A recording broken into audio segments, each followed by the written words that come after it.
Hello, ladies and gentlemen. Welcome to this week's episode of Paranormal Hangover. We are your hosts, Marc and Lauren. Yes, we are here coming to you live from our third floor weather tower in Gloucester, Massachusetts, getting ready for this exciting show we have this evening. Crow's Nest. Yes, the Crow's Nest, as our friends have so kindly dubbed it. So, once again, we are playing against Mother Nature with our host, our server site. So, unfortunately, over on DTM's home site and all the other sites, we won't be heard live. They won't be replayed. But we are live here on Blog Talk. What happened with them? They have more weather again? What's going on with that? They had like a mad thunderstorm. I guess it actually wasn't that bad. It wasn't a bad thunderstorm, Denny was saying. Rolled through, and that was about it. Oh, okay. So we Not are terrible? here. Yeah, it wasn't so bad. So we're here on Blog Talk, and I've kind of gone to Facebook and shot that out there and tweeted the links out to come here instead. So if they get that up and running, then we'll be live back over on DTM. But other than that, we're here on Blog Talk Radio. Blog Talk Radio. So before we begin, I wanted to just, because I forgot to do this last week, I want to mention the Caring Coaching Center. Yes, let's do that. Yes, so they are one of the sponsors of DTM Wicked Radio and make our show possible. So it's kind of nice if I mention thecaringcoachingcenter.com. It's a great site to go visit.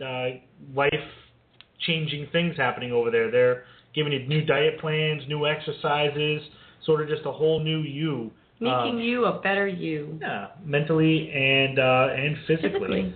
So my lovely co-host, maybe you can talk about a topic for a second while I just sort of tell people where to go to see and hear the show. What can we talk about today?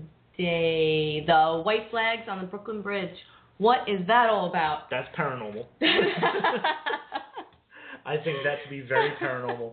Yeah, white flags over the Brooklyn Bridge. What happened there, man? I don't know. I've only saw the news this morning. I don't know if anything's happened since, if they figured out who done it.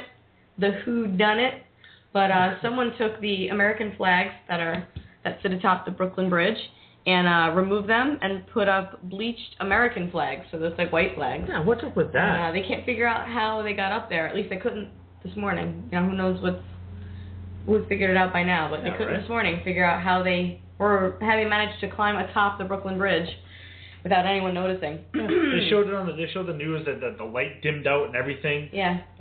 They knew how to. They found something on the lights, like a pan of some sort, like a shield of some kind. So weird. Put the lights out. Yeah. So they got video of the lights dimming on both flags, but they're not exactly 100% sure yet who did it. They think it might be somebody, because they had to get past some steel gates or something to get up there that were on like the cables going up to the bridge. So you pretty much have to rope climb or scale the side of the bridge. That's crazy, man. Oh, either way, Marc and I would never be able to do that because we would have barfed halfway up. We're both afraid of it. Oh my God. Yeah. I'm just sorry. I'm just trying to communicate with our servers here for a second. So. All right. Let's see. What else can we talk about? The seagulls are going batch crazy here in Gloucester. It's literally like an episode of, it's like The Birds, the Hitchcock movie, The Birds. I think that's exactly what's happening.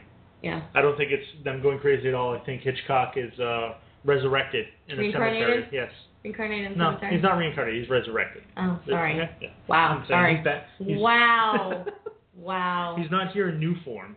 He's here as himself. He's the seagulls in his new form. Anywho, so tonight we have, what's that guy's name? Hey, Steve DiSchiavi. Yeah, that guy. That guy. What the heck? He's on some show. He's got something going on. The Dead Files. Is that what it's called? The Dead Files? Yeah, Dead Files. Huh. I wonder why they call it the Dead Files. I don't know. I honestly don't know. I don't watch it. Just kidding. Steve's awesome. We love Steve. We got to meet him at ParaHistoryCon 2. Yes. And that was an amazing time. I had a blast. It was Steve's birthday. Oh, that's right. That weekend, it was his birthday. Was it Saturday or something? I think it was Friday or Saturday was his birthday. So I think it was Friday. Yeah. No. It was Friday. Well, whatever. I mean, yeah. Steve's birthday. We had a blast. Gave him a fun card before he had even met us, so I'm not sure he knew what to make of us yet. But I hope you still have it, Steve, because you know what? It took me all of 4 minutes to find that card and pick it out. We looked extremely hard We ran through pouring rain for about 3 feet to get into Rite Aid to look for that card. Okay. So I've got word that the server's going. We just don't have chat over on DTM, but the server is going. So if you're on DTM, you can hear us. If you come over to Blog Talk, you can hear us and chat, because I did open a chat window over here. Nobody's in it yet, so I'm not sure if we have 0 listeners this week and people are just confused. Or no one cares. Whatever happened. Wah, wah. But in any event, we had a big show last week. We had our friend Brian Cano on. Yep. And with Brian on, and then Ken DaCosta talking about Ocean State Paracon, which was a really cool event, by the way. We had a really good time there. Yeah. It was different than most of the normal events we go to or people have gone to. It was outdoors mostly, and it was all for charity. Nobody made any money off this except for the Autism Foundation, the Autism Society of Rhode Island. Right. And all the proceeds went there. It was only $5 to get in. Yep. And total bargain and totally for a good cause. How could you not love it? John Zaffis just walking around, mingling, taking down on veggie burgers. Veggie burgers and photobombing people, and he was all over the place that day. And Andrea, how do you pronounce her name? See, I say Perron, but is it Perrin or Perron? I think it's Andrea Perron. Because I just automatically, with the Spanish side of me, think Perron, but yeah, I think it's Perron. I noticed it looks like Denny has dropped out, so maybe we're not back over on DTM. But anyway, you know what? We're gonna pretend everybody's listening to us. We're gonna pretend America is tuning in right now. Okay, so back to Ocean State Paracon, which was a really cool event put on by Ken DaCosta and Rise Up Paranormal. Yes. What else happened? Got to see a lot of our friends, a lot of cool people, like putting together for Krista Cesare talking, Chip Rakenthal, Andrea and her father. Who else? Joe and Shannon. Yep. Who else spoke that day? My God, they had Keith and Sandra Johnson and Carl. They spoke about some demonology things, and there was a great panel that they put on. But anyway, Ocean State was an awesome time. Yeah. I think that anybody who got an opportunity to go there walked away saying it was a good time, and that's what we love about this area. I think New England in general, people who put on these Paracons up here just know how to do it and have good followers. So, Ice Cream Man went by twice. Yeah. Oh my God. 100 points for that because, Not only did the Ice Cream Man go by, but how creepy was it that Andrea Perron was in giving her speech. The ice cream truck goes by, and the name of the ice cream truck was Annabelle. Annabelle's Ice Cream. Yeah.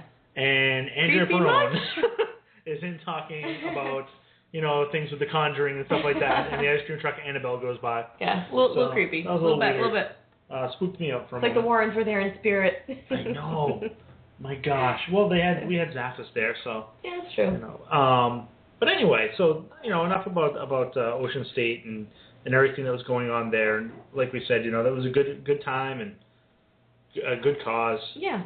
And good people. Yeah. So you all can't say enough. All around good. I hope it happens again next year, and we will be there. Round of applause. Round of applause for the Waterfall Cafe and their apple pie moonshine. Oh my God, apple pie moonshine. Yeah. Tasted like an apple pie. It was delicious. Legit. It wasn't real moonshine. Like your throat didn't burn, your teeth didn't fall out, but it was their version of something that they make there, and it was delicious. Oh my God, yes. If you like a little, like one cocktail maybe, try that. And also the cucumber Bloody Mary. That was pretty delicious too. Cucumber Bloody Mary was delicious. I thought it was tasted like I was drinking a salad. Yeah. Which might sound gross, but it was actually delicious because it was very refreshing. Good. So I see a lot of people popping into the DTM chat room. So I'm just kind of blasting out our link to go back over to Blog Talk. I said I wasn't going to mention it again, but I had to. Jeez, man, you are like all OCD with that. What is up? Well, I got to make sure we get our people to hear Steve DiSchiavi and Dave DeLeese. Well, I gotta make sure. You want to do the show alone? You want to do the show alone? Let's do it. I'll go in the other room. Rock it out. Start talking. Yes. Where's DiSchiavi? Start talking. Is he coming in yet? No. Has he come in yet? You are so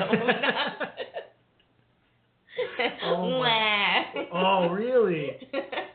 Oh, my God. Anyway, so I'm looking for a new co-host. No, I'm just kidding.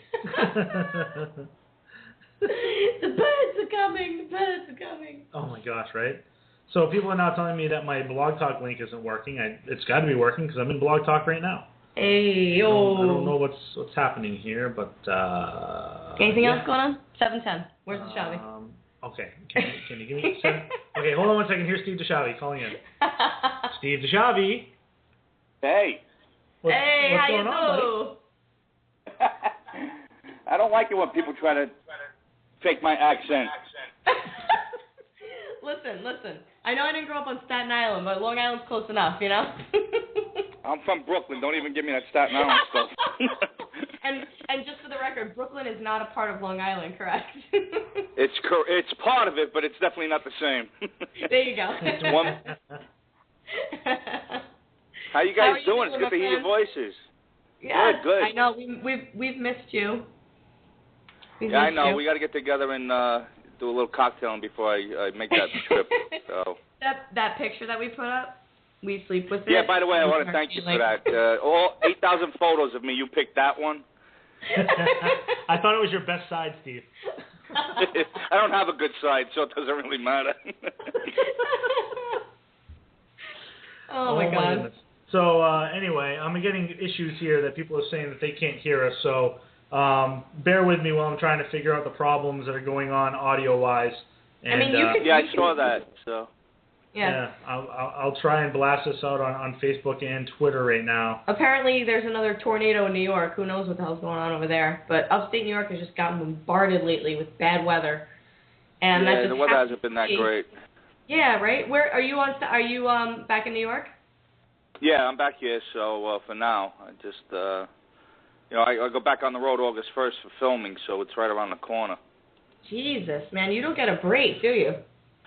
No, and even when I'm off, I'm not really getting a break. I mean, I'm working on new episodes even when I'm not working, so it's not like I have any time off. Yeah, really. Oh man, yeah, you live a complicated life, buddy, because you're always like you come home, you pack the suitcase, take off, come back, unpack, pack again, take off. Yeah. Yeah, absolutely, but you know what it is? It's I signed up for it, so I'm not going to complain. It is what it is. Yeah, it is. I mean, you have a fun time doing what you do, huh? Well, the traveling sucks. I mean, everybody thinks it's glamorous. It's really not. It's not what people. It's not what it's cracked up to be. Yeah, no, it's actually miserable. I know. I've flown.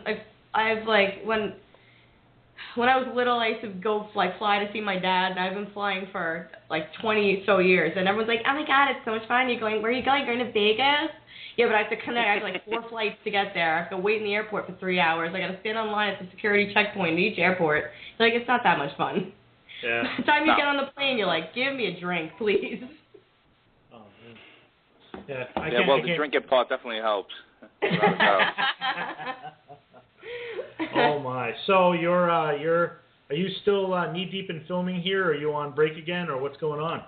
No, we've been on a break since June 18th, but like I said, the break's not really a break. I had to fly to LA to do some stuff with the office, and it just it's never ending. It's not like a full break. And what it is, when you're on that break, you're not really relaxing. You're trying to catch up on life stuff. So it's just everyday stuff that you can't get do while you're away, and you have to catch up on all that stuff when you get home.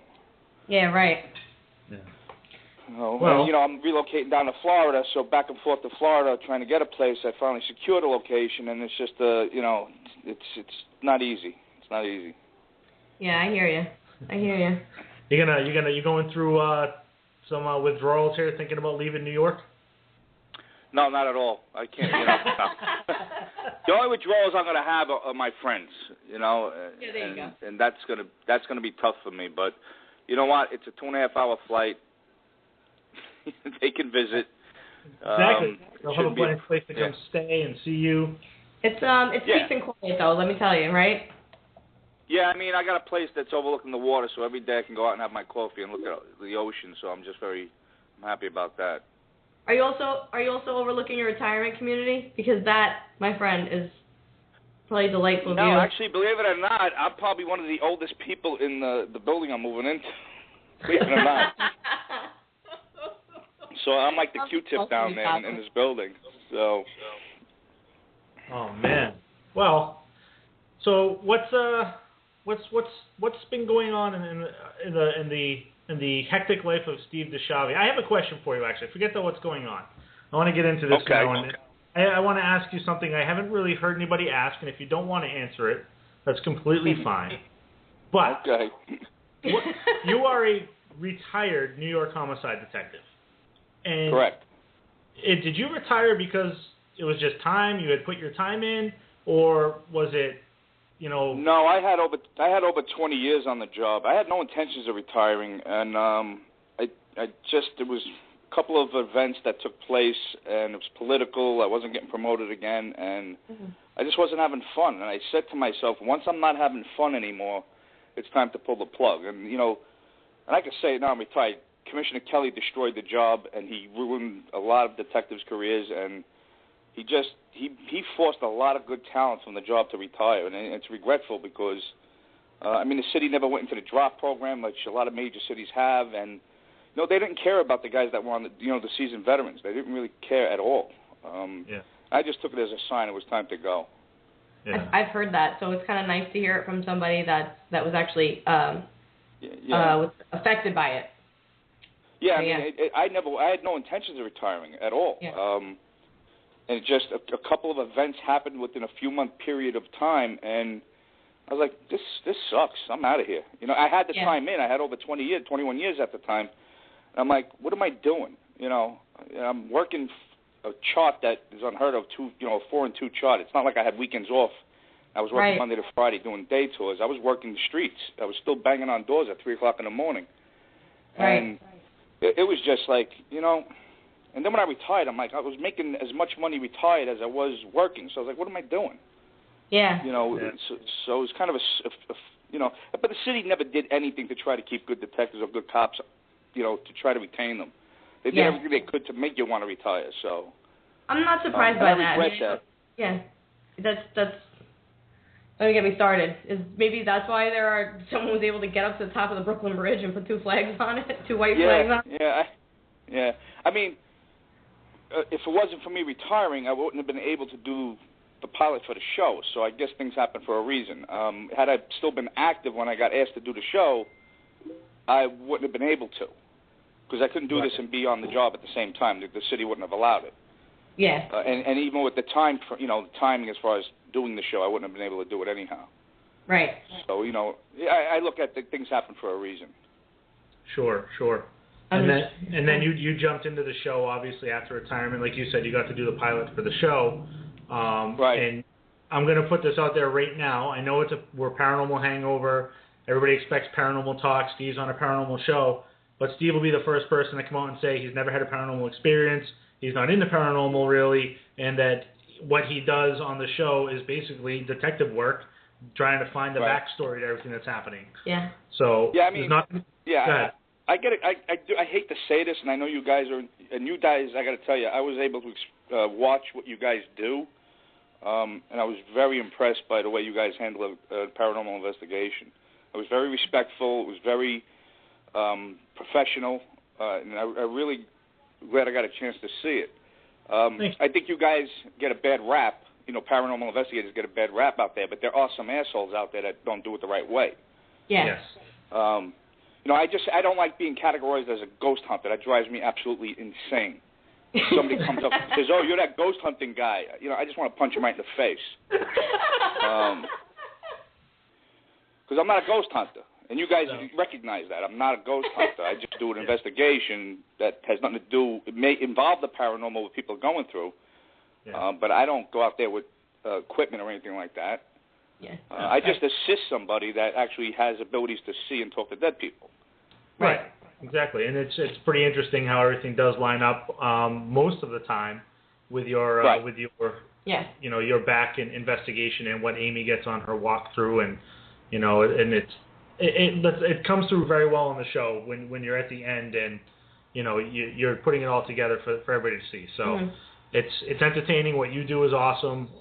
Amy's part of the show is awesome too. So you guys complement each other very well. Yeah, I think I always say it. We're the only show like ours out there. If there's other ones, it's a copycat. Right. But I wouldn't agree to do the show had it not been for the format. I would have just not have done it.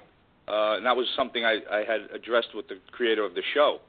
Because I had done some pilots with him prior to that for some other stuff, other shows rather. And, all the other networks said I was just too New York for them, and they didn't want nothing to do with me. So I find it pretty funny. Yeah, I mean, I find it pretty funny because a lot of the fans enjoy my accent. Yeah. And it's just, it's like anything else. People that make decisions don't always know what they're doing. So. Yeah. I love the faces you make, Steve. That's my favorite.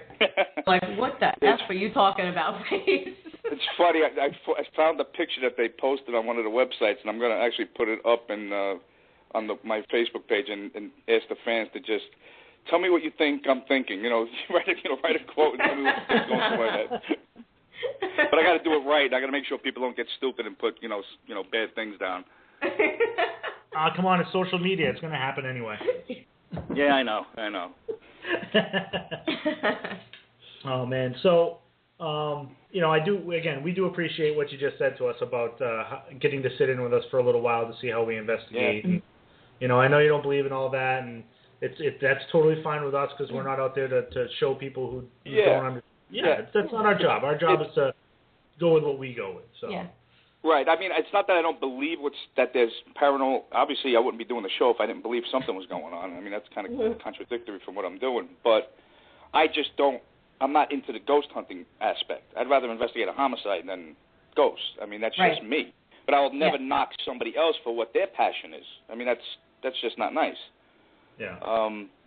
So for me, if people have a passion and do it the way you guys do it, more power to you. Yeah. Nice. Now, I keep cutting Lauren off, and I apologize. I got so many things going through my head. I don't get to chat with you that often. So I wanna ask you about something that I feel weird asking the question, but can you tell us a little bit about what your role was in New York during September 11th and the events that followed? Because I haven't had the chance to really thank someone who was there and put their life on the line too. So I appreciate that. I don't really like to talk about it too much. People ask me that question a lot. I was a first responder. I did get injured. I was actually right near the South Tower when it came down. And I'll leave it at that. Yeah. I'm alive, so but I was there. I was a first responder. I was actually right at the South Tower when it started to come down. I was injured. Okay. I was taken to the hospital that night, but I'm here. So glad you're here. Yeah, I appreciate that. So I don't dwell on it. A lot of guys like to tell these war stories and brag about, look what I did and all this other crap. Mm-hmm. For me, it's just like I lost too many friends there and too many people died to really say, look what happened to me. That's bullshit. Right. I'm alive. So. Right. But people. That's why I laugh when people say, aren't you scared when you go into these locations? I've been involved in more life and death situations. I've been almost killed at least 5 times and really closely killed. And I was like, I get scared when I walk into a building and there's nothing happening. How's that going to frighten me? It's like the number one question for me. Steve, aren't you afraid? I'm like, no. And not for nothing, most of the buildings you go into, you're there with the people who live there, and you're just getting the story. It's not like you're trying to incite activity to happen anyway. No. And I do spend at least an hour or two alone in the house. I clear the whole house, and I go through it by myself. Yeah. The Santa Fe prison, I spent 3 hours by myself going through the prison. Yeah. And not to find any paranormal activity. I just want to get a feel for what the house is like and kind of almost like doing a crime scene investigation. Sure. Listen to what their stories are and listen to the statements, and then kind of walk through the house and just get a feel for what they're going through. Okay. Or try to even see if maybe they're full of it too. That's another aspect of this way I do it. But I do spend time in these locations, and honestly, I don't feel a damn thing in any of them. Steve, can I ask you a question? Sure. Have you ever met Jim Brass from CSI? No. No, who is that? People that question, they're like, what? No, but seriously. All right, how close to reality have you ever seen CSI? Oh, that show's so full of it. I can't stand any of the CSI shows. No, I don't mean the texts themselves. I'm talking about Brass when he goes in questioning people. Like how close. I don't even know who that is. Is that the guy, the redheaded guy? Dave Caruso? Is that his? Oh no! That's CSI Miami. I'm talking about the first, like the original CSI. Oh yeah, not that CSI, Steve. The other CSI. Listen. No. I tell you, I watched one episode and was disgusted. I never watched another episode of any of them ever again. It's such baloney, you know. The sad part is people watch this crap, and then when they're sitting in a jury box, they think this stuff is people are actually capable of doing it. So it's actually a problem. You know, it's an actual problem for when you're on trial. Yeah. Well, why didn't you do that? I just saw it on TV the other day. How come you guys couldn't do that? Because it doesn't exist, lady. That's why. So CSI would be like the equivalent of, say, a certain TV show that is about paranormal stuff. Yeah. Yes. I just want and I don't like that. I don't like the badmouth other shows, but I think our credibility is a lot. It's up there. Yeah, exactly. Definitely. Well, you can never be accused of faking anything on your show or reaching, because it is what it is. It's a. I mean, you'll see you'll see at the reveal. Me and Amy don't always match up, and we don't try to fit a square peg into a round hole. If it doesn't match, it doesn't match. Right. Does most of the stuff she sees match? Yeah. But if it doesn't match and I say, well, I think this is this, and she'll say, no, that's not what I saw. I think it's something else. Great. Let's figure it out. Yeah. But I think that brings more credibility to us that we don't match 100%. If we did, people would be like, call BS every week. Yeah, right. What about, what's it like to work with, is his name Matt? Is her camera guy? Matt's Amy's ex-husband. He's an absolute, I love that guy. He's great. And the sad part is people don't know who he is, and I wish when we did the opening of the show, we would kind of tell who he is and what his role is. Right. And I have to explain it a lot on social media. Matt doesn't have I don't think Matt has a Facebook page or a Twitter that talks about it, what he does. He's a pretty private guy. But I spend, whenever he's in town and we're doing the show, me and him hang out together. We always have a good time together. Nice. Good. He's a real sweetheart of a guy, and I'm glad he's on the show. I mean, he brings a lot of, and he's a very big skeptic. He's probably more of a skeptic than I am, actually. Mm-hmm. So when he's asking questions, he's, trying to verify what she's saying or trying to, articulate so that the audience can understand why she's saying something.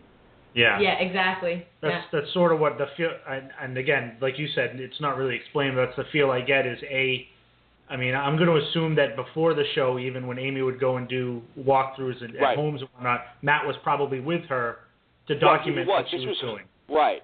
That was her process prior to coming on the show. Yeah. So it's not like we did it for the show. She did that prior. Yeah. So we just brought what she did in private life onto the show, which actually works out incredibly. So.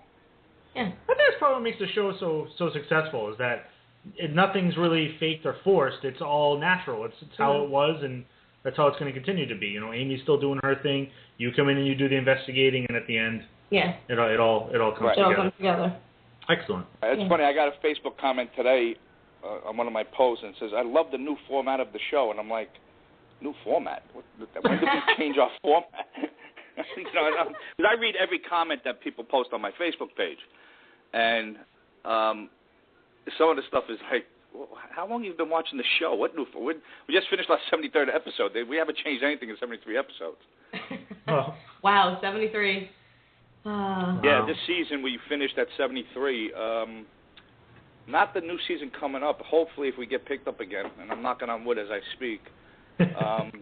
Not this season that we're about to begin filming. The following season we'll break 100 episodes if we get picked up. Yeah. Nice. So I've got some things happening in the chat room over here. First of all, Christine CMK would like me to let you know that she says hello. She's a doll. I love Christine. I met Christine up in. We had chatted for a while on Facebook and finally met up at the Paracon at the convention. Yep. And speaking of Paracon, before I get to Christine's question for you, I believe ParaHistoryCon up in Lake George was your first paranormal event, conference, correct? Yes. Yes, absolutely. And first one. Is it the only one you've done so far, or have you done others since? The only one. No, that's it. Yeah. Oh, we're very... I mean, I just don't have the time. John was good enough to give me a big in advance notice, and, I worked it out with the schedule so that we could both attend, which, the production company was really good about it. A lot of these people, they ask our request, but they ask us like 2 months before they're going to do it, and we're in the middle of filming. You just can't do it. Yeah, I know Amy's going to appear at the Scare Fest while we're filming, but she doesn't have the filming schedule I do. She only films a couple of days. Right. Okay. I film at least 4 or 5 days, so she's going to go while I'm filming, make an appearance, which is good. Yeah. Right. Well, that's awesome. Now you just gave away where you're going to be filming that day, so now she's... No, we don't know where. She doesn't know where we're going to be filming. She's going to have to fly to wherever this thing is. No, she has no idea. They're going to have to... Oh, man. So Christine Sam K, she would like to know something. She was asking, and I think we've already gotten the answer, but again, we had audio issues a little earlier, so I'm sorry if you have to repeat yourself a little bit. She said, how did the Dead Files happen for you? And she's just wondering how you got involved in it. It's a long story, but I'll try to make it real quick. ABC News did a documentary on the NYPD called NYPD 24/7. They did 7 episodes of each aspect of the job. Like they did the homicide squad, they did emergency service, they did vice, they did narcotics, they did patrol. The first episode was the homicide squad in Manhattan, and I was the featured detective on that episode. And somebody in Hollywood saw it, asked me if I was interested in doing television, and that's basically it. Yep. I didn't go out looking to be on television. I was on this documentary that aired, and then I got a phone call from Hollywood asking me if I was interested in doing television. Yeah. Yeah. Well, you got it just at the right time, too, because everybody seems to feel like everything's saturated right now with paranormal TV and that all the shows that are coming on are just out of control and half a season. It kind of worries me a little bit because, I don't want to be just lumped into just another paranormal show. I think I consider our show more of a docudrama. Yeah. Than a traditional paranormal show. Yeah. Well, it definitely has a different format. It's not hey, let's go in, run around, investigate, see if we can get some evidence, and then spend a few minutes showing you what we think we captured, and then ending the show. There's a lot more information about the people that are involved. Right. Listen, the show's not about paranormal. It's about the client. Right. Yeah. Our show is about the people we're there to help. I don't care what anybody says. It's not about the paranormal. And I'll argue that till I'm dead. It's about the client and what they're going through. So for me, if you can't relate with the client, the show's growing because of the clients, not because of the paranormal, not because of what I do or because of what Amy does. I believe it's because of the clients. If you can't be empathize with the clients, then there's no show, really. When you think about it, there's no episode. If you don't care about the clients, how are you going to care about the show? Yeah, sure. Right. You know what I mean? Like if they don't care about the ghosts that are there and they come off that way, that makes no sense. Now, but the people that we're helping are going through a tough time, and we just the clients are becoming the stuff that people are going through are just becoming more intense because people are more willing to reach out. Because once they see the show and that we're not going to make fun of them, more people are willing to call out and ask us for help. For help, yeah. Go ahead. Well, and I know you don't. I know obviously it doesn't go through yourself and it doesn't go through Amy. It goes through Travel Channel and the producers and everything. But do you have any idea about how many people reach out for help? I know you only select a handful to be on the show, but do you have any idea how many? Yeah, we have about 8,000 requests right now for us to come investigate. Wow. And obviously we do 26 episodes a year. So when people come by my Facebook, I've been submitting for months and months. Nobody, we have a small team that goes through this stuff, and I'm on, and I'm notified about certain cases, especially when it involves children or anybody that's being physically touched. Those are priorities for us. Obviously, there's a couple of cases where people be like, well, this people weren't touched, but this, that, and the other thing. But there's other factors. This season is very diverse. The one that's airing right now. Culturally, we have, we always had typical middle-class, white, middle America people. Now we're branching out. You know, we have gay couple, we have African American couples, we have, you know, we're trying to branch out because there's a lot more people out there that need our help, and just want to be able to tell other people, other cultures, listen, don't think it's just about white America. We want to help you guys out too. We want to help out everybody. Right. Some of the cases that you have that have appeared on Dead Files Revisited, do you have are any of those ongoing still? That you obviously haven't aired, but are still being taken care of, like by Amy and by you. Yeah. Yes, we're actually as we're going, we're filming those. The producers are filming some of these episodes. There's going to be a lot more revisiteds coming out. At least another 7, from what I can tell. Yeah. You know, I do want to ask, because we've only got about maybe 7 or 8 minutes left in our part of the show right here. The young lady that you went to visit, I can't remember her name. I apologize, it's escaping me for the moment. Any update on how she's doing? Marie Miller. Yeah, Marie, she's doing good. She actually, it's funny you mentioned that because I just texted her today. She's doing better. She's home. She was touch and go in the hospital for a bit. You know, it was unclear, and I had spoken with her mom. But she's, thank God, you know, knock on wood again, she's doing better. And I spoke to her recently, and I just texted her today. She's doing better, thank God. Good. And she looks great. She sent me a photo of herself. She looks great. That's good. And that's awesome of you to kind of stay in touch there. There's so many people that would just go there for the photo and say, oh, yeah, I hope you do well, and then that's it. It's awesome of you. No. You know, you know me. I mean, you guys met me. We've hung out together. I mean, I'm a regular guy. I say what I mean what I say. I didn't do that for publicity. I just, you know, it was just one of those things I thought was really cool that she reached out to me, and I was only a few minutes away from her. Right. And, you know, it brightened her day up, which I don't know how I could brighten anybody's day up, but apparently it brightened her day up. Oh, man. Well, that's the thing, too. It's interesting because people see you on TV and, you know, hey, like you said, you were to New York for some people, and then, you know, we got to spend a bit of time with you up at Lake George and Parahistorycon, and, you know, you're one of those guys. You're just one of those people that I think you could walk into any circle and strike a conversation and immediately just, you know, be like, hey, we're old friends. We've been together forever. It was great. Yeah, I mean, my personality's been the same since I'm 2, so it's not like I've changed, and I'm never going to change because I'm on television. So it's funny because the way I'm portrayed on TV, you guys really know me the way I am when I'm, you know, not on camera. They don't portray me as the guy I really am. I mean, it's a serious show. They only show the serious parts. Yeah. And they're not going to show me goofing around, obviously. But, you know, I'm all about having fun and a few laughs. So. Yeah. That stuff's saved for YouTube, right? Yeah. You get some of those videos. So, you know, I've been asking some of the guests that come on, and they've all been paranormal related, so this is going to be a little different for you to ask. But I know you're not big on all the other paranormal shows, and you might not know quite a good way to answer this. But now that you've had a chance to sit down with a group like ours, see how we do an investigation, and I know you've been into places that other groups have gone to and had to deal with the aftermath of the group being in there. Do you think that some of the shows that are on TV today are helping or hurting the paranormal field that we are in as a whole for up-and-coming investigators? You know, that's a good question. I don't even know if I can answer because I really don't watch any other paranormal show.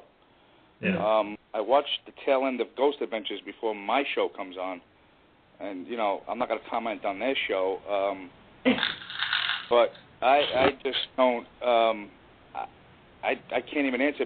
I mean, from a little bit that I've seen on like coming attractions for other shows, you know, like the coming attraction stuff. I don't know how it could help or hurt.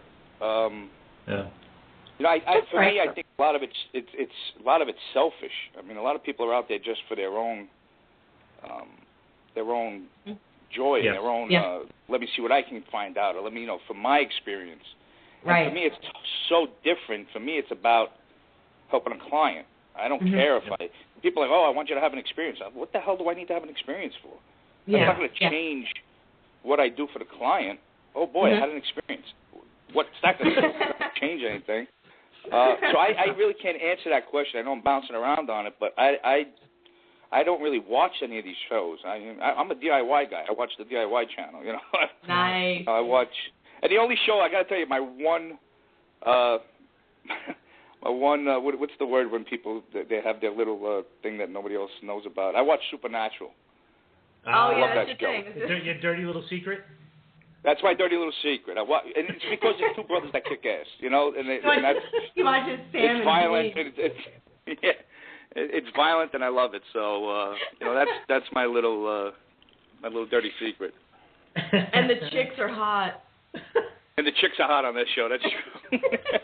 Oh man. It's always like some chick trying to be the devil or like some kind of angel of death or something. She's always hot. So that I watch.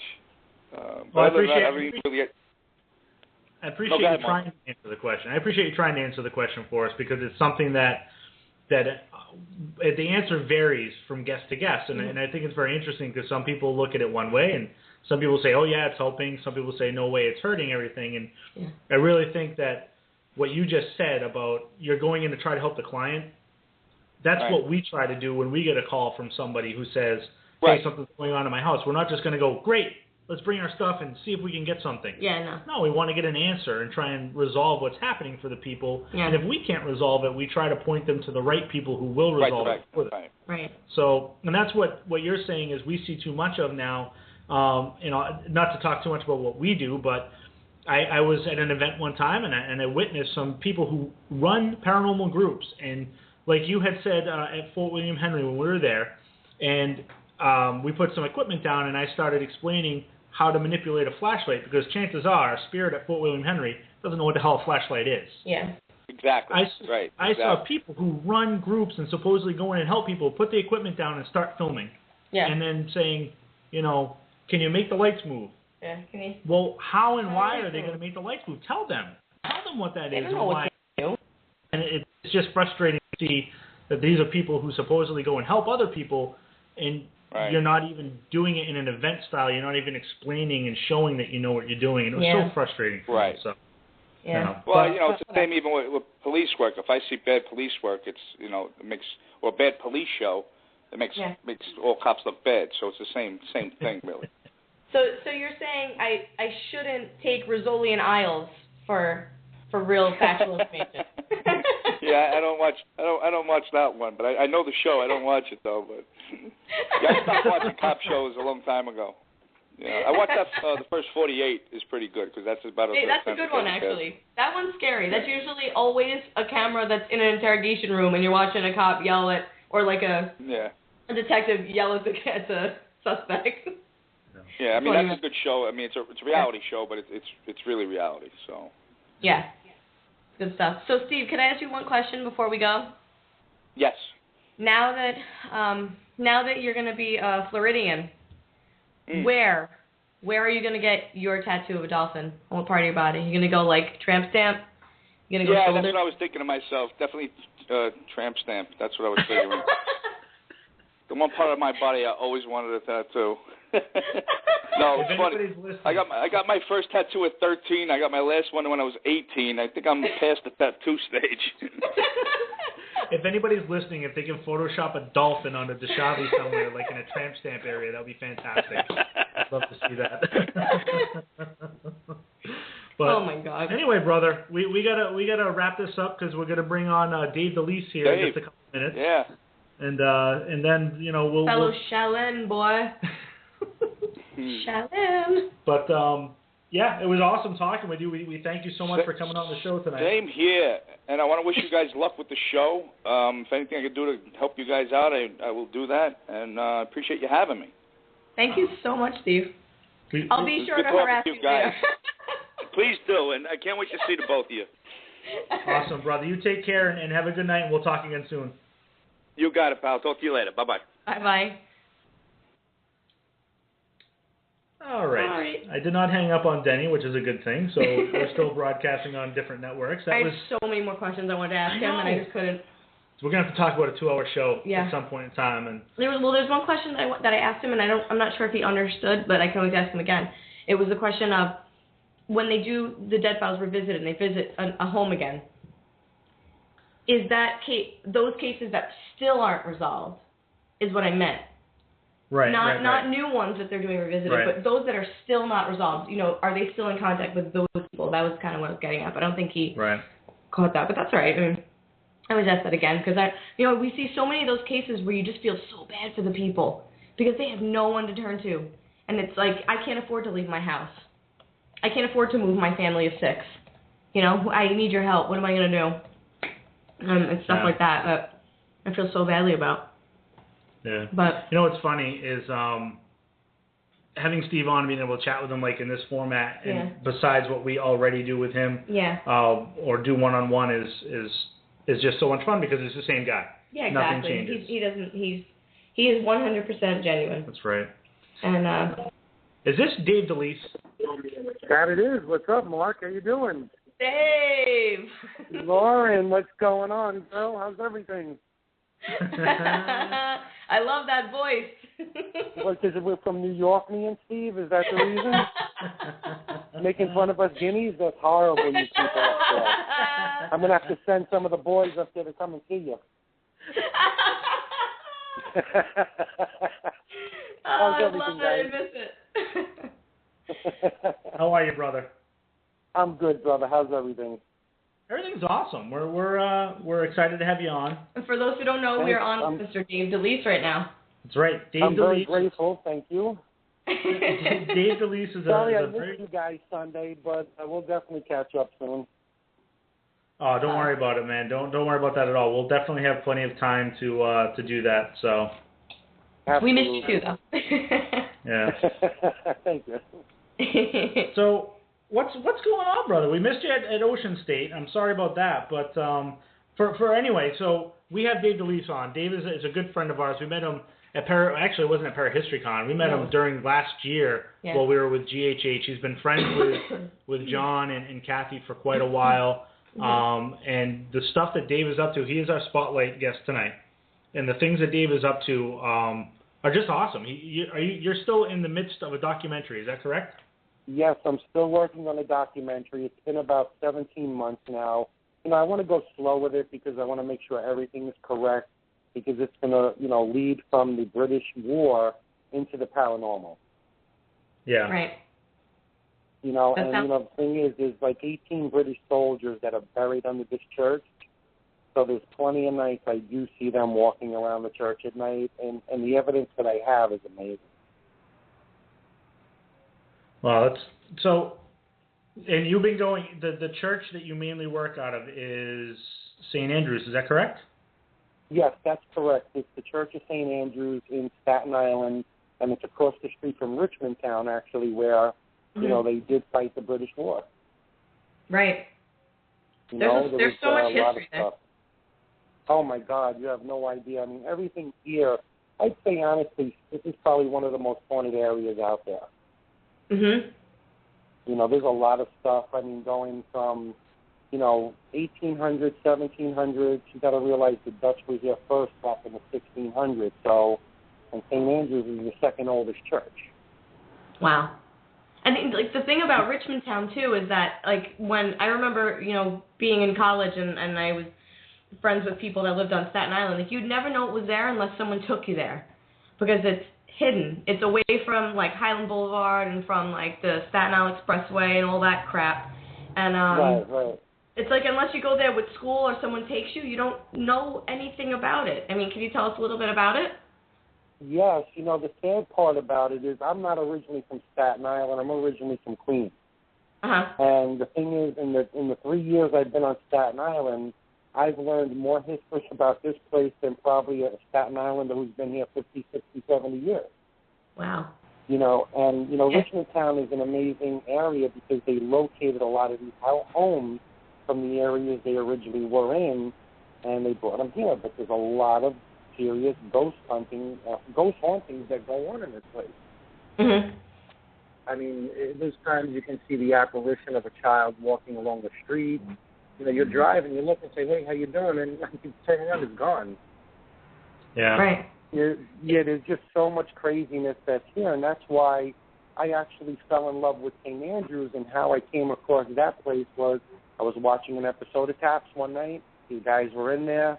They were doing an investigation, and, I don't think it turned out that great for them on the show. I mean, they didn't really get a lot. So I said, let me try and, go in and talk to the priest. And before I knew it, I had the key to the church. So, I mean, I've been with them like almost 2 years. They love me. They let me do what I need to do in there. And once I'm done, I'm going to donate, 20% of the proceeds to the church. Right. Well, you're respectful of the church, so I'm sure, that's why they allow you to do it. There are a lot of teams out there that wouldn't be respectful and that wouldn't do the kind of work that you're doing. Well, I try to, you have to understand, I deal with a lot of people in this industry, and thanks to John Tobin and you guys and Chip, I've met so many other people that just love me and I love them. And, it's a relationship where we're here to share things, not to be greedy and say, oh, I did this, I did that. If you notice, every picture I take is right up on Facebook. I'm showing everybody. Whether they believe it or not, that's up to the individual. But those who are real paranormal investigators will know it's the truth, because I don't put BS up there. What I see is what I get, and that's what everybody else gets. I don't edit anything, and, I'm very big into orbs, too. I'm also going to be writing a book on orbs. And, a lot of times people will say, dust particles and moisture. Yes, but when I have a thing in front of me, because I'm a medium as well, talking to me, a spirit and a face coming out of it, now to me, if that's moisture or dust, then I really need to be in a mental institution because it's got 46 different colors on there. It's better than Baskin Robbins, Seriously, I mean, it's just amazing, and I'm very grateful that these spirits come after me because they know me so well because I'm always in the cemetery. So. Right. And what else? So besides the documentary, like what other work are you doing in the paranormal? Is there anything else besides that, or is that your focus right now? Yeah, no. Well, I'm working on a lot of investigations, and I will also write a book on my experiences that I've experienced so far because I have so much evidence between EVPs and photos that I want to share with everybody.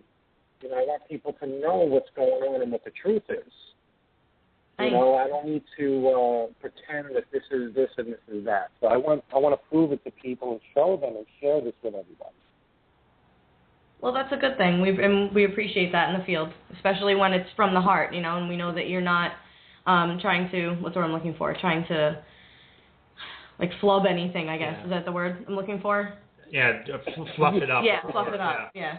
No, that's totally not me. I'm a very honest person, and I say what I feel and I feel what I say, like Steve said.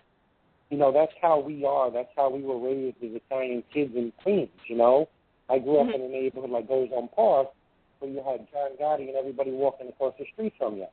So, you were just raised a certain way and you respected people for who they were. Right. And that's how I've always been. And you know me from the outside. We've hung out, we've partied, we've drank.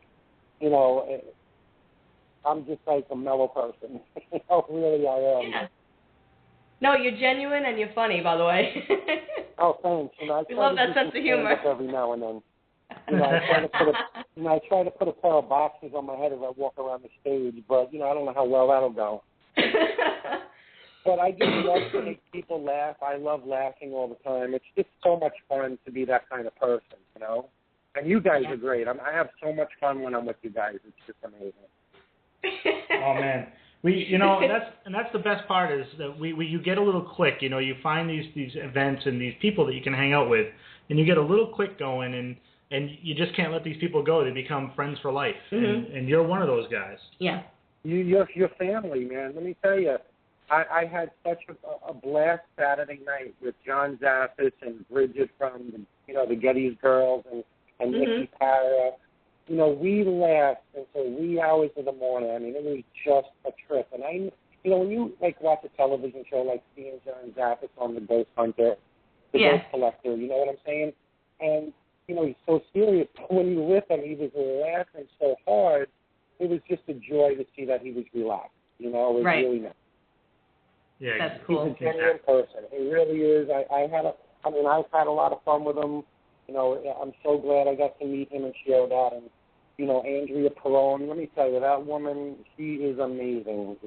What a lovely woman she really is. And, you know, of course, Chris and, you know, everybody. And it's just, you know, you form a family because everybody accepted me out of nowhere. You know, it's like I came from left field waiting for the hot dog guy to come in and, you know, walk in the baby or something. You know, and it's like, oh, shit, it's Dave. You know, it's like, and all of a sudden I appear in everybody's life, and now it's like nonstop. It's like we all want to hang out together. We all want to do things together, which is a wonderful thing to do. Yeah. That's why, you know, like, no, go ahead. No, go ahead, get what are you saying? No, it's all right. I don't have anything interesting to say. You do. Oh, okay. I was just going to say that. It's great that we all get along. You know? No, that's... Well, that's where the love from my heart comes from, everybody, you know, and all you guys got that. You got my heart, you know, because you're genuine people, you know, and that's what I love about it. And, you know, like a guy like Steve, you know, here's a man, you're asking questions. I was listening to it. You know, he's very honest and telling you exactly where it's at, you know. Right. You know, the question you had asked him about, you know, is it going to hurt us or help us? You know, it's going to do neither for us because, you know what, we are our own investigators. We are going to shed our own, you know, evidence. Right. So as they show their evidence, you know, people enjoy watching that. And then people will enjoy what we have to offer because, remember, it's pretty much tied in.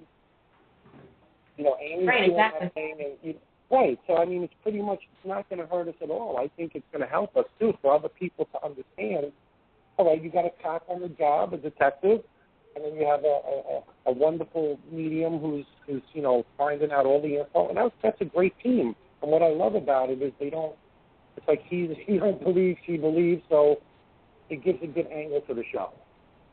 Right.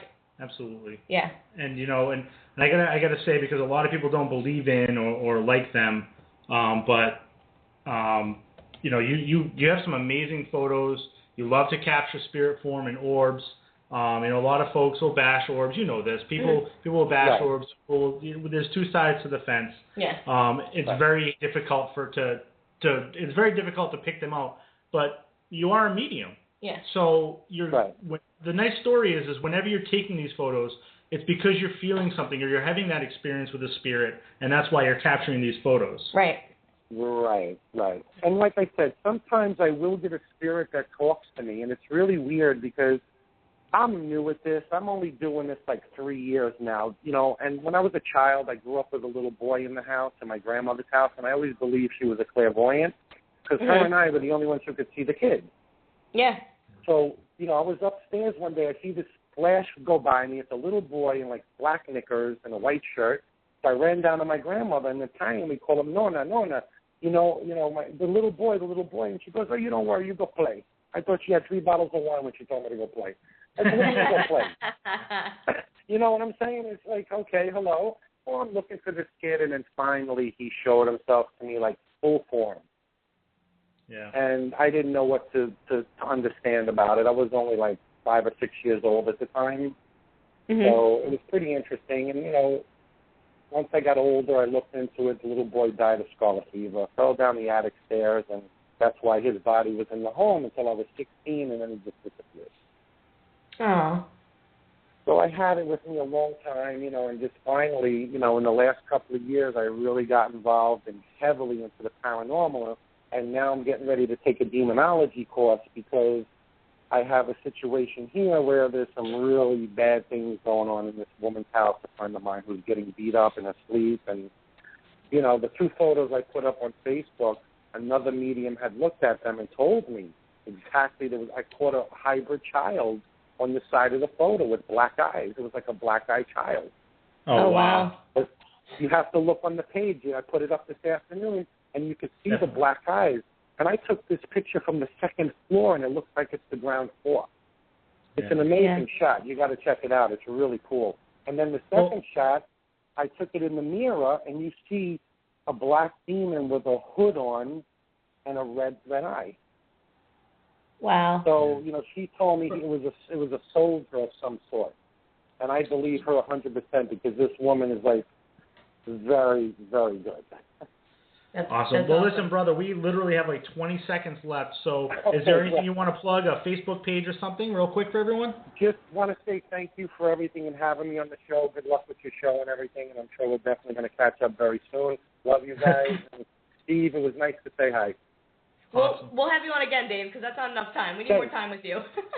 Okay, go ahead, do your thing, and thank you so much for having me. I appreciate it.